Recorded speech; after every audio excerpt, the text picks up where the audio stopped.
இன்றைக்கு பெரும்பாலான ஊழியங்கள் பவர் மினிஸ்ட்ரிஸ், வல்லமை ஊழியங்கள் என்ற பெயரில் தான் அடையாளப்படுத்தப்படுகிறது.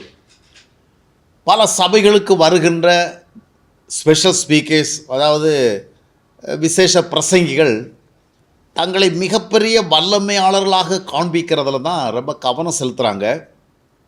நிறைய கிறிஸ்தவ திருச்சபைகளில் இருக்கிற விசுவாசிகளிடத்துல தேவ ஆவி இல்லை.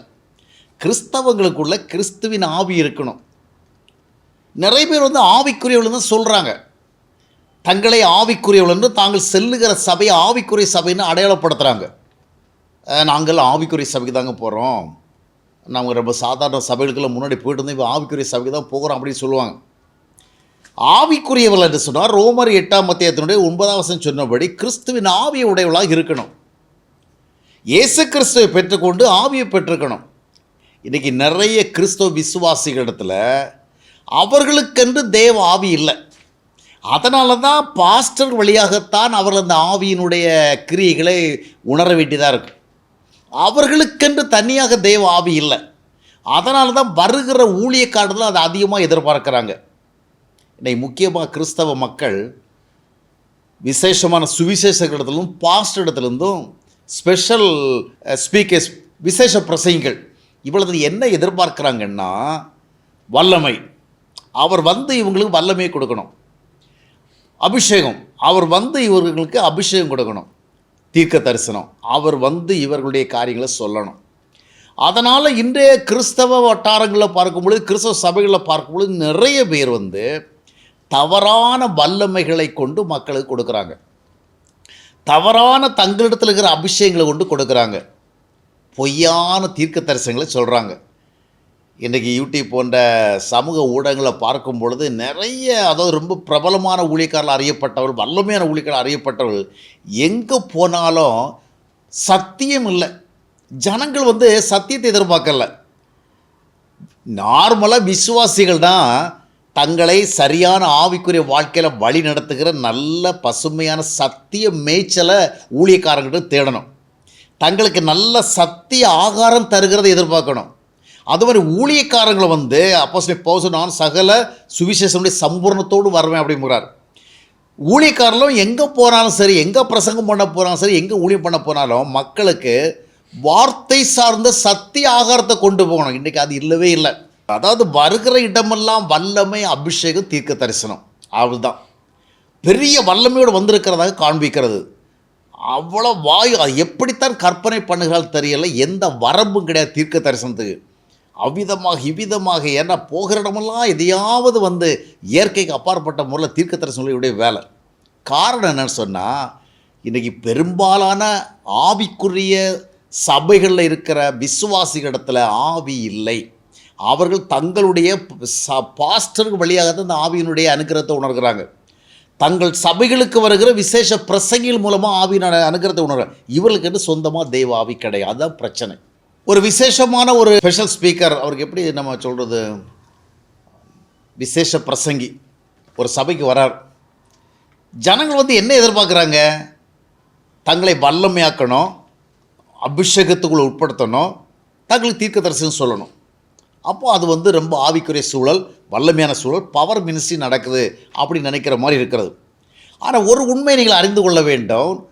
தேவ ஆவியை நீங்கள் பெறுகிறதா இருந்தாலும் சரி, தேவ வல்லமை பெறுகிறதா இருந்தாலும் சரி, தேவ அபிஷேகத்தை பெறுகிறதா இருந்தாலும் சரி, நீங்கள் அதை தேவனிடத்தில் தான் நேரடியாக பெறணும். அப்போஸ்தலர் 1:8 என்ன சொல்லுகிறது? பரிசுத்த ஆவி உங்கள் மேல் வரும்.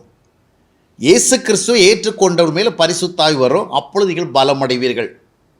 இன்றைக்கி அநேக விசுவாசிகள் இந்த வருகிற ஊழியக்காரர்களிடம் தான் பலமடைகிறாங்க. அவர் கையை காண்பிக்கிறார், ஊதுகிறார், சத்தம் போடுறார், காட்டுக்கூச்சல் போடுகிறார், எங்கும் அங்குமாக ஓடுகிறார், ஓவர் ஆக்டிவாக இருக்கிறார், ஓவர் ஆக்ஷன் பண்ணுறார். அதில் தான் இவங்க தே ஃபீல் த பவர். அது என்ன பவர்? எந்த ஒரு ஆவிக்குரிய நல்விளைவையும் ஏற்படுத்த இயலாத பவர். கொஞ்சம் நேரம் தங்களுக்குள்ளே ஏதோ ஒரு சக்தி செயல்படுற மாதிரி ஃபீல் பண்ணிட்டு போவாங்க. இது கிறிஸ்தவ மதத்தில் மட்டும் கிடையாது, எல்லா மதங்களையும் இருக்குது. இந்த நித்யானந்தா அப்படின்னு ஒரு சாமியாரை பற்றி நீங்கள் தெரிஞ்சிருப்பீங்க. அந்த நித்யானந்த சாமியார் நடத்துகிற கூட்டங்கள் எல்லாம் பார்த்தீங்கன்னா, கிறிஸ்தவ கூட்டங்களில் நாம் பார்க்குற வல்லமையோட அதிபயங்கர வல்லமையான நிகழ்வு அங்கே நடக்கும். அவ்வளவு ஜனங்களும் அப்படியே ஸ்ப்ரிங் மாதிரி துள்ளி துள்ளி குதிச்சுட்டு இருப்பாங்க. அவங்கள கண்ட்ரோல் பண்ணுறதே பெரிய விஷயம். இதைத்தான் இன்றைக்கி நிறைய கிறிஸ்தவ மக்களும் விரும்புகிறாங்க. ஆனால் நீங்கள் வல்லமையை ஆண்டவர் நேரடி தான் பெறணும். இந்த வருகிற பாஸ்டர்களிடத்தில் நல்ல, வருகிற சுவிசேஷங்கள் அவர்களிடத்தில் நல்ல.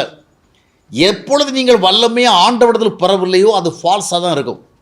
எப்பொழுது நீங்கள் அபிஷேகத்தை ஆண்டவரிடத்தில் பெறவில்லையோ அது உங்களுக்கு பிழையாகத்தான் இருக்கும். எப்பொழுது தேவனுடைய வார்த்தைகளை நீங்கள் கர்த்தருடைய ஆவியின் மூலம் கேட்கலையோ அது பிழையாகத்தான் இருக்கும்.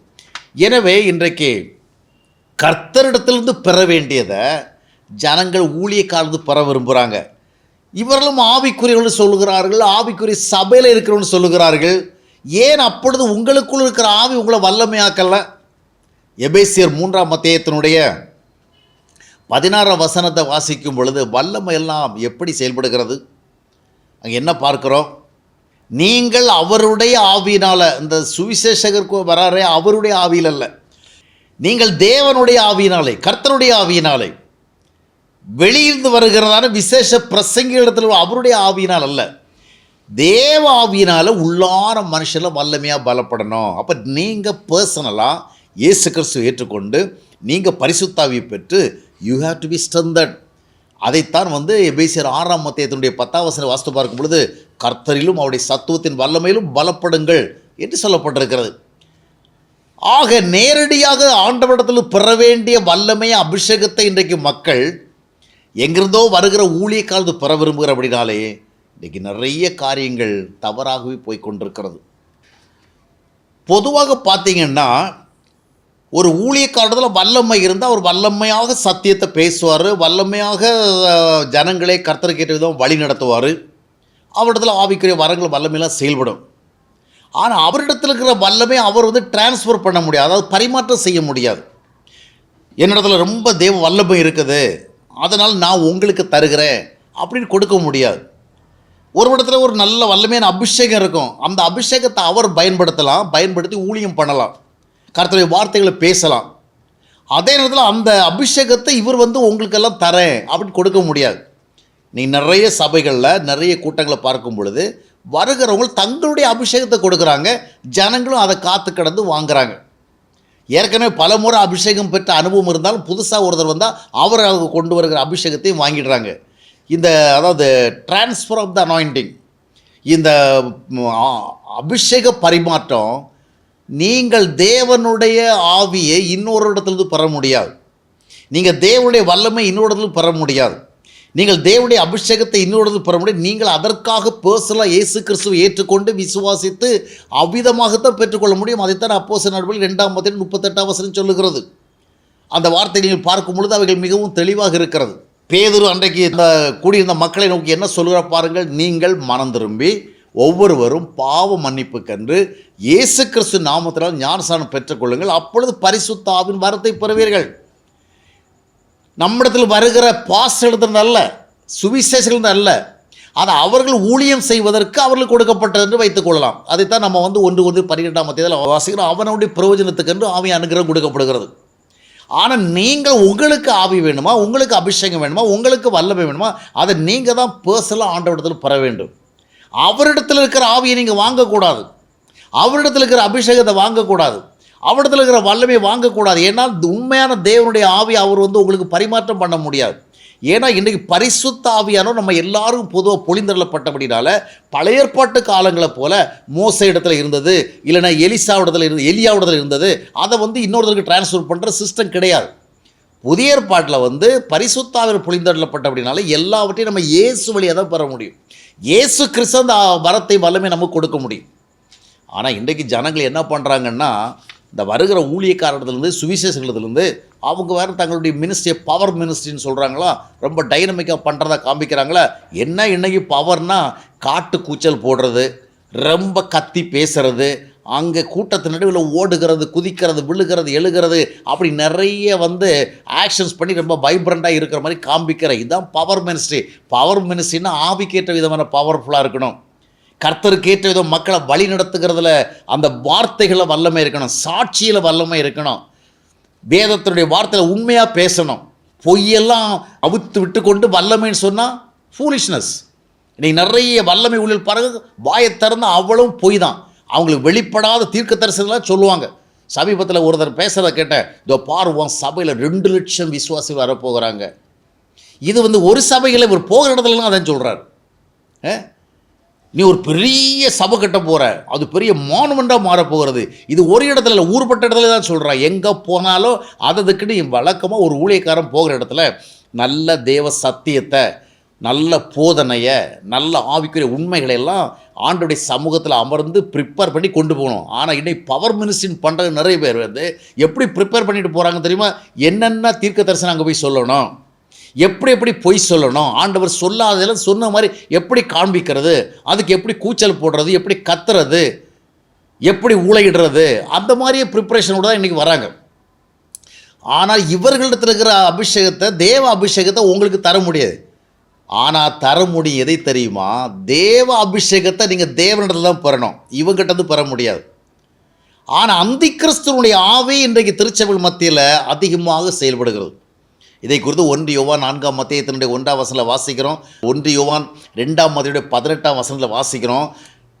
இன்னும் 1 யோவான் 4ஆம் அத்தியாயத்துடைய 3ஆம் வசனத்தில் வாசிக்கிறோம். அந்த அந்தி கிறிஸ்துடைய ஆவி இங்கே இருக்குது. நீங்கள் பாருங்கள், யாராவது உங்களுக்கு வல்லமை தருகிறாங்களா? ஒரு ஊழியக்காலத்தில் உங்களுக்கு அபிஷேகம் வருதா? அவர் தருகிறது யாருடைய அபிஷேகம் தெரியுமா? இயேசு கிறிஸ்துடைய அபிஷேகம் அல்ல, அந்தி கிறிஸ்துனுடைய அபிஷேகம். அந்தி கிறிஸ்துடைய நோக்கமே ஜனங்களை வஞ்சிக்கிறது, ஏமாத்துறது. அதனால் ஒரு ஊழியக்காரனுக்குள்ள அந்த அந்தி கிறிஸ்து செயல்படுகிற பொழுது அந்த ஆவியை டிரான்ஸ்ஃபர் பண்ணலாம், பரிமாற்றம் பண்ணலாம். அவர் தனக்குள்ளே இருக்கிற அந்தி கிறிஸ்துனுடைய ஆவி இன்னொருத்தருக்கு கொடுக்கலாம். அதனால தான் நிறைய ஊழியக்காரங்க சாட்சி கட்ட வாழ்க்கையை வாழ்கிறாங்க, பொய் வாழ்க்கையை வாழ்கிறாங்க, போலித்தன வாழ்க்கையை வாழ்கிறாங்க. அவங்க போகிற இடத்துலலாம் இந்த அபிஷேகத்தை அவங்களுக்கு கொடுக்குறாங்க. அது ஏன் கொடுக்கவும் முடிகிறது? ஆனால் அந்த ஆவி எந்த ஆவி? தேவ ஆவி அல்ல, அந்தி கிறிஸ்தவத்தினுடைய ஆவி. அந்தி கிறிஸ்துடைய ஆவி ஃபால்ஸ் ஸ்பிரிட், டிசீவிங் ஸ்பிரிட், வஞ்சிக்கிற ஆவி. இதை குறித்தான் 2 கொரிந்தியர் 11ஆம் அத்தியாயம் அப்போஸ்தலன் 11ஆம் அத்தியாயம் 4ஆம் வசனத்தில் வேறே ஆவி அப்படின்னு சொல்கிறான். இதைத்தான் 2 தெசலோனிக்கர் 2ஆம் அத்தியாயம் 9ஆம் வசனத்தில் அந்த சாத்தானுடைய சகல வல்லமைன்னு பார்க்குறோம். ஒரு ஊழியக்காரன் உங்களுக்கு அபிஷேகத்தை கொடுக்குறான்னா அது தேவ அபிஷேகம் இல்லை, அது அந்தி கிறிஸ்துவனுடைய அபிஷேகம். அந்தி கிறிஸ்து லிபரல், எல்லாரும் கெட்டு போங்கடா, எல்லாரும் சத்தியத்துக்கு புறம்பாக போங்க, எல்லாரும் ஏமாறுங்க, எல்லாரும் நல்ல பங்கு எழுந்து போங்க, அந்த மாதிரி கோணத்தில் அவன் எல்லாருக்கும் ஆவியை கொடுப்பான். ஆனால் இயேசு கிறிஸ்துடைய ஆவியை நீங்கள் இயேசு கிறிஸ்து தான் பெறணும். இயேசு கிறிஸ்துவ வருகிற அபிஷேகத்தை இயேசு கிறிஸ்து தான் பெறணும். வருகிறவர் எவ்வளோ பெரிய பிரபலமானவர் அந்த அவர்களும் பெறுவதல்ல. இன்றைக்கு நான் பார்க்கும் பொழுது கடைசியாக நிறைய பேரிடத்தில் இன்றைக்கி தவறான ஆவிகள் வந்திருக்கிறது. ஏன்னா எங்கிருந்து வருகிறது? இந்த தவறான ஊழியக்காரிடத்துலேருந்து, தவறான சுவிசேஷத்துலேருந்து. சுவிசேஷத்தை கவனித்து பாருங்கள், அவங்க உங்களுக்கு என்ன பிரசங்கம் பண்ணியிருக்கிறாங்க? நீங்கள் நல்ல சுபாவங்களோடு வாழும்படியாக என்ன பிரசங்கம் பண்ணியிருக்கிறாங்க? நீங்கள் கர்த்தருடைய ஐக்கியத்தில் வாழும்படி என்ன பிரசங்கம் பண்ணியிருக்கிறாங்க? நீங்கள் சாட்சியாக வாழ்கிற பற்றி என்ன பிரசங்கம் பண்ணியிருக்கிறாங்க? நீங்கள் அநேகருக்கு வெளிச்சமாக இருக்க பற்றி என்ன பிரசங்கம் பண்ணியிருக்காங்க? ஒன்றும் பண்ணியிருக்க மாட்டாங்க. வல்லமை, அபிஷேகம், தீர்க்க தரிசனம், வாயில் இருக்கிறதெல்லாம் அள்ளி கொட்டுறதான் தீர்க்க தரிசனம், நடக்க போகாது எல்லாம் சொல்கிற தீர்க்க தரிசனம். இவரிடத்தில் நிறைய டிசீவிங் ஸ்பிரிட் இருக்குது, அதை கொட்டிக்கிட்டு போகிறாங்க. இன்றைக்கி நிறைய திருச்சபையில் பார்த்தீங்கன்னா அந்த சபை தலைவர்கள்ட்டையும் தேவாவி கிடையாது. ஆவிக்குரிய சபைகள் என்று சொல்லப்படுகிற பெரும்பாலான சபைகளில் இருக்கிற பாஸ்டர்களிடத்தில் தேவாவி கிடையவே கிடையாது. அவர்களிடத்திலும் ஃபால்ஸ் ஸ்பிரிட் தான் இருக்குது. அதனால் இவங்க என்ன பண்ணுறாங்கன்னா, தங்களிடத்தில் இருக்கிற சபை மக்களுக்கு வல்லமையை கொடுக்கறது வெளியே இருந்து ஸ்பெஷல் ஆட்களை கொண்டு வராங்க. அவர்களுடைய ஆவிக்குரிய தரத்தை எல்லாம் பார்க்குற கண்களும் இவர்களுக்கு கிடையாது. அவருடைய சத்தியம் இருக்காங்கிறத பகுத்தறிவுகளுக்கு ஒன்றுமே கிடையாது. இந்த பாஸ்டர் இடத்துல தேவாவி இல்லாதனால தவறான ஆவிகளை உடைய சுவிசேஷகர்களையும் பாஸ்டர்களையும் தங்களுடைய சபைகளுக்கு வரவழைத்து, இன்றைக்கி முற்காலத்தில் இப்போது ஒரு சபை ஒரு பாஸ்டர் நடத்தியிருக்காங்கன்னா ஒரு அபிஷேகம் உள்ளவராக தான் இருக்கணும். ஆனால் இந்த பாஸ்டர்களுக்கு இப்போ வெளியே வர்றவங்களாம் அபிஷேகம் கொடுக்குறாங்க. கொடுத்து எந்த எக்ஸ்ட்ரீமும் போயிருக்குன்னா, சமீபத்தில் ஒருத்தர் தேவனிடத்தில் வருகிற அபிஷேகம் அப்படின்னு சொல்லி நிறைய சடங்குகளுக்கு கொடுத்துருந்தார். இப்போ அதுக்கு போர் அடிச்சுட்டு போல இருக்குது. எப்போ பார்த்தாலும் நம்ம கர்த்தருடைய அபிஷேகத்தை கொடுத்துருக்குறோமே, அதனால் நமக்கு தெரிஞ்சவங்க சிலருடைய அபிஷேகத்தை கொடுப்போம். அவங்க செத்து போயிட்டாங்க.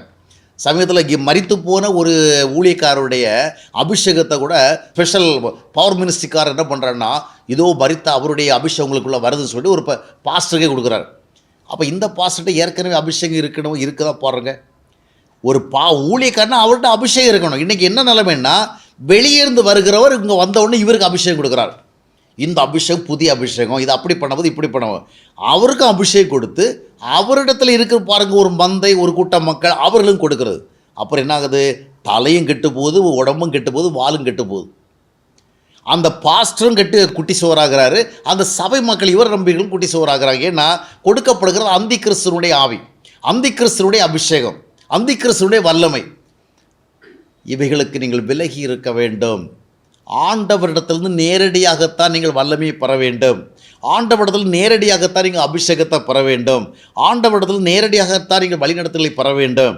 இப்படிப்பட்ட வெளியிலிருந்து வருகிறவர்கள், இல்லைன்னா தவறான ஆவியில் செயல்படுகிற பாஸ்டர்கள், இவரிடத்திலிருந்து நீங்கள் வல்லமையை அபிஷேகத்தை பெற்றினா, இப்போ நிறைய பேருக்கு அது ஒரு போதை மாதிரி மாறிட்டு இருக்கு. ஏதாவது ஒரு கிறிஸ்தவ கூட்டம்னா போயிட்டு இந்த வல்லமை உணரணும், அவர் நம்மளை விழ வைக்கணும், அவர் நம்மளை சத்தம் போட வைக்கணும், அவர் நம்மளை அந்நிய பாஷையில் பேச வைக்கணும். இந்த மாதிரிப்பட்ட நிறைய காலம் நடக்கிறது.